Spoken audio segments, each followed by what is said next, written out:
Hello मेरे प्यारे भाई बहन, तो कैसे हो आप लोग। मैं उम्मीद करता हूं कि आप लोग बहुत ही अच्छे होंगे और घर पर आप लोगों का पढ़ाई लिखाई भी बहुत ही अच्छा से चलता होगा और ज़बरदस्त पढ़ाई लिखाई चलता होगा। तो चलिए आज के इस वीडियो में हम स्टार्ट करने वाले हैं कौन से बातें। तो आप लोगों को पता लग ही गया होगा थंबनेल देख के जो कौन सा बातें हम स्टार्ट करने वाले हैं। राष्ट्रीय आय सह मेधा छात्रवृत्ति जो एग्ज़ाम होता है उसके बारे में हम पूरा डिटेल से चर्चा करेंगे। इसमें बताएंगे जो कितना मार्क का क्वेश्चन पूछा जाता है, किस प्रकार का एग्ज़ाम होता है, इसमें कितने शिफ्ट में एग्ज़ाम होता है, कौन कौन सा सब्जेक्ट पढ़ना पड़ता है, इसमें छात्रवृत्ति कितना मिलता है, कौन सा बच्चा इस फॉर्म को अप्लाई कर सकता है और कौन सा बच्चा नहीं कर सकता है, कैसा एलिजिबिलिटी होना चाहिए, सारे बातों का हम चर्चा करेंगे। इसमें जो भी बात है मेधा छात्रवृत्ति के एग्ज़ाम के बारे में आप लोगों को जो भी डाउट है सारा डाउट इस वीडियो को देखने के बाद आप लोगों को पूरा क्लियर हो जाएगा। लेकिन जी हाँ, एक बात आप लोगों को याद रखना है, इस वीडियो को पूरा देखिएगा तभी आप लोगों को सारा बात समझ में आएगा, इसलिए वीडियो को पूरा वॉच करना। देखिए यहाँ पे थंबनेल में क्या लिखा हुआ है उसके बारे में थोड़ा जानकारी ले लेते हैं। यहाँ पे लिखा हुआ है जो NMMS स्कॉलरशिप, जो स्कॉलरशिप का मतलब क्या होता है, छात्रवृत्ति एग्जाम। अब की बार सभी छात्र होंगे पास। जी हाँ, आप सही सुन रहे हैं, अब की बार सभी छात्र होंगे पास। 2025 टू 26 का बात कर रहा हूँ। 1 लाख छात्रों को मिलेंगे 48,000 रुपये की छात्रवृत्ति। पूरी जानकारी के लिए इस वीडियो को देखिए। तो 48,000 रुपये छात्रवृत्ति मिलता है और किस प्रकार से मिलता है, कितने दिनों में मिलता है, पासिंग मार्क कितना होता है मेधा छात्रवृत्ति का, कितना कट ऑफ बनता है, सारे बातों को हम इस वीडियो में चर्चा करेंगे। तो चलिए इस वीडियो पे बने रहिएगा, हम वीडियो को स्टार्ट करते हैं। तो सबसे पहले हम लोगों को क्या जानना है, सो देखिए हम लोगों को यहाँ पे जानकारी सबसे पहले लेना है किस चीज़ के बारे में। सो देखिए हम बताता हूँ, यहाँ पे आप लोग देख सकते हैं, थोड़ा ओपन कर रहे हैं। देखिए यहाँ पे सबसे पहले हम लोग समझते हैं NMMS एग्ज़ाम के बारे में। यहाँ पे आप लोगों को दिखाई पड़ता होगा, यहाँ पे लिखा हुआ है NMMS एग्ज़ाम। सबसे पहले देखिए इसका फुल फॉर्म क्या होता है। तो इसका NMMS का फुल फॉर्म होता है national means cum merit scholarship. क्या होता है full form national means cum merit scholarship. अब देखिए मानव संसाधन विकास मंत्रालय स्कूली शिक्षा एवं साक्षरता विभाग द्वारा क्या किया जाता है, NMMS एग्ज़ाम कंडक्ट करवाया जाता है। और आप लोगों को एक बात बता दें, ये जो NMMS एग्ज़ाम होता है ये केंद्र सरकार के द्वारा जो करवाया जाता है। लेकिन क्या होता है, केंद्र सरकार सारे राज्यों सरकार को, अपने अपने राज्य सरकार को केंद्र सरकार डिवाइड कर देता है। जो जिस मुताबिक राज्य होता है उस मुताबिक अपना अपना सीट सब क्या कर लेता है, बंटवारा कर लेता है। तो हम जो इससे पहले आप लोगों को 1 लाख सीट दिखाए, तो वे 1 लाख सीट पूरा भारत में आया है, तो उसमें से सब राज्य सरकार को बंटवारा कर देगा। जिसका जितना क्षमता होगा उस हिसाब से उसको सीट मिल जाता है और उतना पर एग्जाम कंडक्ट करवाता है। वो राज्य सरकार का जिम्मेदारी होता है। केंद्र सरकार वहाँ से क्या करता है, हट जाता है, बस सीट दे देता है। इसके बाद राज्य सरकार को बंटवारा कर देता है और वे राज्य सरकार का जिम्मेदारी होता है जो कब एग्ज़ाम लेना है, कितने बच्चे को पासिंग इसमें करना है, सारा चीज़ राज्य सरकार जानता है। तो अब देखिए यहाँ पे जो मानव संसाधन विकास मंत्रालय स्कूली शिक्षा एवं साक्षरता विभाग द्वारा ये चीज़ शुरुआत किया गया था। अब देखो ध्यान से यहाँ पे और क्या बात है सो हम लोग देखते हैं। देखिए यहाँ पे ये जो होता है मेधा छात्रवृत्ति का एग्ज़ाम, राष्ट्रीय आय सह मेधा छात्रवृत्ति का एग्ज़ाम, ये क्लास 8 में होता है। कब, जब क्लास 7 से क्लास 8 में जाइएगा तो मेधा छात्रवृत्ति का एग्ज़ाम देना पड़ता है। यहाँ पे देख सकते हैं लगभग जिस बच्चे को क्लास 7 से जो 8 में गया है तो 55% लगभग मार्क होना चाहिए। मतलब कि 55% कम से कम मार्क होना चाहिए, तभी वे बच्चे मेधा छात्रवृत्ति का फॉर्म भर सकता है, अन्यथा नहीं भर सकता है। आप देखिए जो पर ईयर्स अगर मेधा छात्रवृत्ति में आप पास हो जाते हैं तो पर ईयर साल बाय साल 12,000 रुपये मिलता है, लगभग 4 साल तक मिलता है। तो 12 चौक कितना हो गया, तो 48,000 रुपये मिलता है। इसीलिए हम थंबनेल में भी दे दिए थे जो 48,000 रुपये मिलता है। अब देखिए यहाँ पे लिखा हुआ है जो कितने, तो यहाँ पे लिखा हुआ है 1 लाख स्टूडेंट्स जुलाई टू नवंबर इसमें क्या होता है, एग्ज़ाम का फॉर्म अप्लाई शुरू हो जाता है और फॉर्म आप अप्लाई कर सकते हैं। यहाँ पे देखिए हम जो बोले 48,000 रुपये कब तक मिलता है, तो देखिए जैसे आप 8 में है, 8 में लगभग हम लोगों का अगर बिहार का बात करें तो बिहार में लगभग जनवरी में मेधा छात्रवृत्ति का एग्ज़ाम कंडक्ट करवाया जाता है। इससे पिछला बार आप लोग देख ही चुके हैं, जो कितना तारीख को हुआ था, तो लगभग 19 जनवरी को एग्ज़ाम हुआ था। ठीक उसी प्रकार से जो 2026 में भी लगभग जनवरी में ही एग्ज़ाम कंडक्ट करवा लेगा। अब जनवरी में एग्ज़ाम हो गया तो आप क्लास 7 से 8 में गए तो पढ़ना शुरू किए, 8 से 9 में जाने वाले होंगे तो आप लोगों का एग्ज़ाम भी हो जाएगा और रिजल्ट भी अप्रैल या मई के महीना तक आ जाता है। तो आप देखिए यहाँ पे क्या होता है, तो 9th अगर पास हो गए तो 9th में मिलेगा, 10th में मिलेगा, 11th में मिलेगा, 12th में मिलेगा। 9th में भी 12,000 मिलेगा, 10th में भी 12,000 मिलेगा, 11th में भी 12,000 मिलेगा और 12th में भी 12,000 मिलेगा। तो 12 चौक कितना हो गया, तो बोलोगे 48,000। इसीलिए हम बोले जो 48,000 रुपये मिलता है। मेरे कहने का मतलब आप लोग समझ सकते हैं, जो 9वां 10वां 11वीं 12वीं तक मिलता रहेगा छात्रवृत्ति। आप समझिए 48,000 रुपये अगर बच्चों को मिल गया तो आराम से 12वीं तक पढ़ सकता है।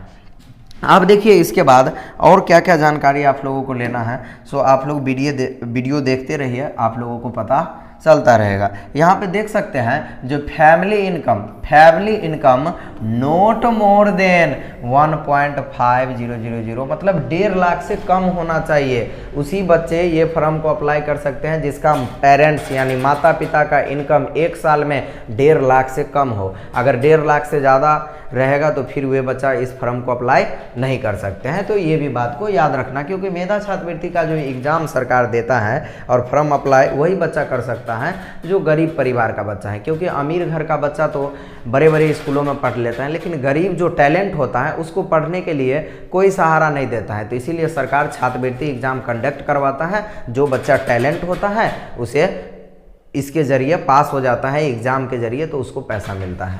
तो ये बात को याद रखिएगा। आप देखिए और क्या बात जानकारी लेना है हम लोगों को, तो यहाँ पे देखिए जो बच्चा पहले से ही जैसे 7, 6 पहले से ही KVS विद्यालय में पढ़ रहा है, मतलब केंद्रीय विद्यालय में पढ़ रहा है, या और क्या इसके बाद जो सैनिक स्कूल में पढ़ रहा है या नवोदय विद्यालय में पढ़ रहा है, वे बच्चा इस फॉर्म को नहीं भर सकता है। इसके बाद हाउ टू अप्लाई ऑनलाइन, ये जो फॉर्म होता है ये अप्लाई कैसा होता है, ऑनलाइन के ही जरिए होता है अप्लाई। इसके बाद नेशनल स्कॉलरशिप पोर्टल, ये वेबसाइट का नाम है, इस पर जाकर आप अप्लाई कर सकते हैं। इसके बाद रजिस्ट्रेशन होता है, इसके बाद एग्ज़ाम डेट आता है, पहले अप्लाई करिएगा तब रजिस्ट्रेशन होगा तो एग्ज़ाम डेट आएगा।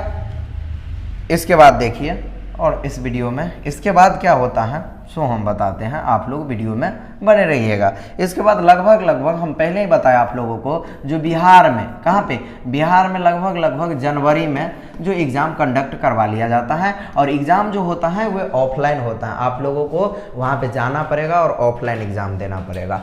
और यहाँ पे देखिए नवंबर टू दिसंबर में इसका एडमिट कार्ड जारी होता है और जनवरी में एग्ज़ाम हो जाता है। इसके बाद एग्ज़ाम पैटर्न कैसा होता है तो इसके बारे में हम बात कर लेते हैं। जैसा कि आप लोगों को बताया, इस वीडियो के देखने के बाद आप लोगों को पूरा जानकारी मिलेगा। ठीक उसी प्रकार से आप लोग देख सकते हैं इसका एग्ज़ाम पैटर्न क्या होता है। तो एग्ज़ाम पैटर्न इसका 2 भागों में बांटा गया है। देखिए इसका जो एग्ज़ाम पैटर्न है 2 भागों में बांटा गया है। ये जो मेधा छात्रवृत्ति का जो एग्ज़ाम होता है 180 क्वेश्चन पूछा जाता है और 1 से 80 नंबर का भी होता है। 1 से 80 क्वेश्चन पूछा जाएगा और 1 से 80 नंबर का भी होगा, और जितना भी क्वेश्चन होगा वे ऑब्जेक्टिव ही टाइप में होगा, इसमें कोई सब्जेक्टिव नहीं होगा। आप देखिए ध्यान से, ये जो 180 नंबर है इसको 2 भागों में डिवाइड किया गया है। इसको कितने भागों में डिवाइड किया गया है मेरे प्यारे भाई बहन, तो 2 भागों में डिवाइड किया गया है। एक को हम लोग कहेंगे मैट, एक को कहेंगे मैट, एक को कहेंगे सेट। अब देखिए ये जो मैट होता है तो मैट में 90 क्वेश्चन पूछा जाता है और सेट में भी कितना क्वेश्चन पूछा जाता है, 90 क्वेश्चन पूछा जाता है। और बोलिएगा टाइम का बात कीजिएगा तो इधर भी 90 क्वेश्चन के लिए 90 मिनट टाइम दिया जाएगा और इधर भी 90 क्वेश्चन के लिए आपको कितना मिनट टाइम दिया जाएगा, तो 90 मिनट का टाइम दिया जाएगा। तो आप लोगों को टाइम पता लग गया। इसके बाद देखिए बात कीजिएगा तो देखिए इधर 90 नंबर और इधर 90 नंबर, तो टोटल 180 नंबर पूर रहा है। आप देखिए सिलेबस का बात कीजिएगा तो इधर क्या पूछेगा और उधर क्या पूछेगा, सो हम बता देते हैं। देखिए मैथ में जाइएगा तो मैथ को कहते हैं मेंटल एप्टीट्यूड, मतलब क्या, मेंटल मतलब दिमागी शक्ति को पहचानने के लिए सरकार मैथ दे देता है एग्जाम में, जिसको हम लोग रीजनिंग कहते हैं। क्या कहते हैं? रीजनिंग, रीजनिंग कहते हैं। तो रीजनिंग पढ़ना पड़ेगा। और रीजनिंग कितना नंबर का होगा इधर? तो 90 नंबर का। और रीजनिंग में दो भाग होता है, एक होता है वर्बल रीजनिंग और एक होता है नॉन वर्बल रीजनिंग। वर्बल का कहने का मतलब थ्योरी से, थ्योरी दिया रहेगा, उसमें 4 ऑब्जेक्टिव दिया रहे, 4 उसका आंसर दिया रहेगा, उसमें से जो सही होगा वो मार देना है। थ्योरिटिकल भाषा वाला रहेगा, लैंग्वेज वाला। इसके बाद ये नॉन वर्बल में क्या होगा, फिगर रहेगा और फिगर देख के उसमें से पहचानना है 4 फिगर में से जो कौन सा फिगर इसमें से सही हो सकता है, इस प्रकार का रहेगा। इसके बाद देखिए इधर सेट में जाइएगा तो इसमें खाली रीजनिंग ही पढ़ना है, 90 नंबर फिक्स है इधर से। सेट में जाइएगा तो आपको क्या क्या पढ़ना पड़ेगा, सो देखिए सेट में जाइएगा तो आपको इधर विज्ञान पढ़ना पड़ेगा और इसके बाद इधर आप लोगों को पढ़ना पड़ेगा सामाजिक विज्ञान, सामाजिक विज्ञान पढ़ना पड़ेगा। इसके बाद आप लोगों को मैथ पढ़ना पड़ेगा। अब देखिए बोलिएगा सर कितना कितना नंबर का इसमें से क्वेश्चन पूछेगा, तो मैथ में 20 नंबर का क्वेश्चन पूछता है। इसके बाद सामाजिक विज्ञान में 35 नंबर का क्वेश्चन पूछा जाता है और विज्ञान में 35 नंबर का क्वेश्चन पूछा जाता है। अब बच्चों को डाउट हो जाएगा सर विज्ञान, तो विज्ञान में क्या सब, तो विज्ञान में तीनों पार्ट पढ़ना पड़ेगा, फिजिक्स, केमिस्ट्री और बायोलॉजी। कहने का मतलब भौतिक विज्ञान, रसायन विज्ञान और जीव विज्ञान। इसके बाद सामाजिक विज्ञान में जाइएगा तो इसमें भी आपको इतिहास पढ़ना पड़ेगा, हिस्ट्री, इसके बाद ज्योग्राफी कहने का मतलब भूगोल, और इसके बाद पॉलिटी पढ़ना पड़ेगा। इसमें इकोनॉमी नहीं पढ़ना पड़ेगा, बस पॉलिटी पढ़ना पड़ेगा। और ये सब मिला के 35 नंबर होगा। और विज्ञान में तीनों भागों को मिला के, फिजिक्स, केमिस्ट्री और बायोलॉजी को मिला के 35 नंबर पूछेगा और मैथ पूछेगा 20 नंबर का। तो इधर 90 नंबर पूर गया और इधर 90 नंबर पूर गया। अब बात करते हैं पासिंग का, जो पासिंग कितना होता है। तो 180 में से ओबीसी के लिए, ओबीसी बच्चों के लिए लगभग अगर 72 नंबर ला देते हैं तो आप पास हो जाओगे। और एससी और एसटी के लिए थोड़ा छूट भी रहता है, तो उस पर भी हम चर्चा कर लेंगे। तो ओबीसी के लिए लगभग 72 नंबर अगर ला देते हैं तो आप लोग पास हो जाओगे। आप देखिए ध्यान से, और एससी और एसटी जो होता है तो उसके लिए लगभग आप लोग जो 64 नंबर ला देते हैं तो पास माना जाता है। और देखिए ध्यान से, इसके बाद जो हमें 72 नंबर, तो आप बोलिएगा सर हमें रीजनिंग बहुत सुंदर से आता है, तो मान लीजिए इधर भी हमें कितना लाना है, 36 लाना है, और सेट में भी कितना लाना है, 36 लाना है। तो 36 और 36 कितना हो गया, 72 हो गया। लेकिन कोई बच्चा बोलेगा जो सर रीजनिंग हमें बहुत सुंदर से आता है तो इधर हम 50 ला देंगे, और सर हमें थोड़ा सेट में दिक्कत होता है क्योंकि मैथ भी पढ़ना पड़ता है, सामाजिक विज्ञान भी पढ़ना पड़ता है और विज्ञान भी पढ़ना पड़ता है, तो इसमें थोड़ा बोरिंग हो जाता है, तो सर इधर हम 22 नंबर ला देंगे। तो इधर 50 हो गया सर और इधर हो गया 22, तो 72 नंबर तो पूर गया, तो सर हम पास हो गए। जी नहीं पास हुए मेरे प्यारे भाई बहन। क्यों? क्योंकि आपको 36 नंबर कम से कम मैथ में भी लाना है और 36 नंबर कम से कम सेट में भी लाना है। इससे ज़्यादा जितना नंबर ला दे पास हो जाओगे। हम पासिंग का बात कर रहे हैं, लेकिन अब तो कटअप पर चलता है। तो कटअप जिस हिसाब से बनेगा, जिस हिसाब से सीट रहेगा, उस हिसाब से बच्चों को कटअप तैयार होता है और कटअप पर लिया जाता है। लेकिन ये पासिंग मार्क बता दिए, तो ये बात याद रखना, 36 प्लस इधर भी लाना है हर पल, और इधर भी 36 प्लस लाना है। 36 से कम किसी में भी हो गया तो आप क्या हो जाओगे, फेल हो जाओगे। तो मुझे उम्मीद है कि ये सब बात आप लोगों को समझ में आ गया होगा, जो किस किस प्रकार से हम लोगों को क्वेश्चन पूछा जाएगा और किस प्रकार का पैटर्न होता है, कितना मिनट का समय दिया जाता है और कितना क्वेश्चन होता है और कौन विषय से कितना क्वेश्चन पूछा जाता है। और इसके बाद ये जो है 2 शिफ्ट में एग्जाम होगा, एक मैट और एक सेट। अगर पहले मैट का एग्जाम होता है तो मैट का एग्जाम हो जाएगा, फिर आधा घंटा का लगभग गैप देगा और इसके बाद फिर जाइएगा एग्जाम हॉल में, तो फिर सेट का एग्जाम होगा। एक ही दिन दोनों एग्जाम हो जाता है, तो आप लोगों को निश्चिंत रहना है। देखिए उसी बात को हम यहाँ पे प्रेजेंट कर दिए हैं और लिख दिए हैं।